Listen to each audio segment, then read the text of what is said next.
The Pakistani Prime Minister Imran Khan has reacted angrily to the decision by the Indian government to revoke special status for Kashmir. He has threatened to report India to the United Nations Security Council, and he says Pakistan will fight this move at every forum.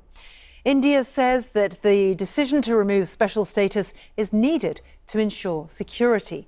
Indian-administered Kashmir, meanwhile, remains in lockdown. Here's our diplomatic correspondent, Paul Adams. A state in lockdown, all but cut off from the outside world. India has flooded Jammu and Kashmir with tens of thousands of extra troops and police. Phone lines and the internet have been blocked since Sunday. The result, an atmosphere of uncertainty and apprehension. But some are happy.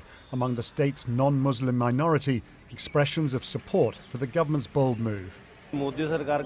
This is an historic decision by the Modi government. A very big thing has been done by the government. A priceless gift has been given to the country, which one wouldn't have thought possible in a lifetime. Across this vast country, there's little doubt something decisive has happened. The Indian government breaking with more than 70 years of history. More news from Kashmir. The once peaceful mountain state. The former princely state joined Hindu-majority India in 1947, but only after India gave it special status. Muslim-majority Pakistan clings to a rival claim. The two countries have gone to war over Jammu and Kashmir 4 times. Since 1972, the area has been split in two along the so-called line of control, but the conflict has never gone away. Yesterday's announcement stripping Jammu and Kashmir of its special status caused uproar in the Indian parliament. The government of Narendra Modi says it's necessary for security and the state's economic development. Critics point to a different motivation. The idea that Kashmir requires or even deserves any special status constitutionally is beyond the pale for him, because his perspective is very much this sort of centralizing force of Indian politics that is the sort of Hindu nationalist mobilization behind his election and his recent re-election. In Pakistan, outrage and a sense of crisis. Kashmir is an incendiary issue. Successive governments have sponsored violent groups there. As Parliament meets to discuss the issue, the country's military has warned of retaliation. Kashmir is now officially invaded by India. It is an illegal step. It is unconstitutional. Pakistan seems poised to take the dispute to the UN Security Council. India says Jammu and Kashmir is a domestic issue, and all the while from the streets at the heart of this crisis, an uneasy silence. Paul Adams, BBC News. Let's go to Islamabad now. We can speak to our correspondent, Asif Faruqi. Asif, tell us more about what the Prime Minister's been saying. Pakistani Prime Minister Imran Khan just addressed the joint session of the parliament, which was convened to discuss situation in Kashmir, and he basically built on the narrative that Pakistan government is saying since yesterday, that whatever India has done will lead to regional instability and will be detrimental to the peace in the region. He very clearly said that India will obviously try to suppress voices in Kashmir, which will lead to further violence and attacks against Indian state, and that India could blame on Pakistan, that it has already been doing.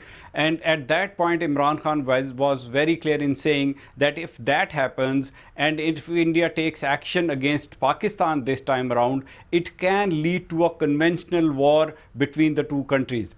He didn't stop there, but he also added that this time around, a conventional war will not stay conventional, but it can lead to a nuclear conflict. So basically, he said he was not nuclear blackmailing the international community, but was stating the facts that the situation in the region is very, very critical and international community should take notice of it. It is a very dramatic statement. What exactly does he want the UN to do? Pakistan has been saying since yesterday that UN should come in and intervene and try to reverse what India has done. Pakistan and India have been to UN for the last many decades. There have been dozens of resolutions passed by the UN, but none of those have been very successful in dealing with this issue. Imran Khan wants the government of Pakistan to go back to United Nations and take this issue and actually lodge a complaint against India that it has violated one more resolution of the United Nations which speaks for the right of self-determination for the Kashmiri people. We're hearing very little from Indian-administered Kashmir. There is a security crackdown there and very little coming out. What about the Pakistani line? What about the other side of Kashmir?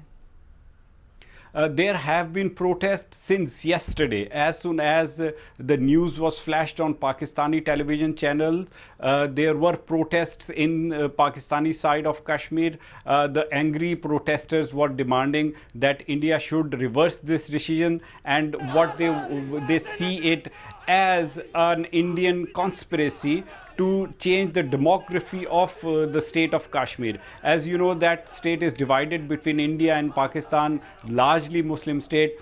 By allowing the non-Muslims or non-Kashmiris to buy land and property in India and to get jobs in Kashmir, Pakistani protesters think that it's a conspiracy against the state of Kashmir and people of Kashmir, and they are being stripped of their own identity and not just by their conventional rights.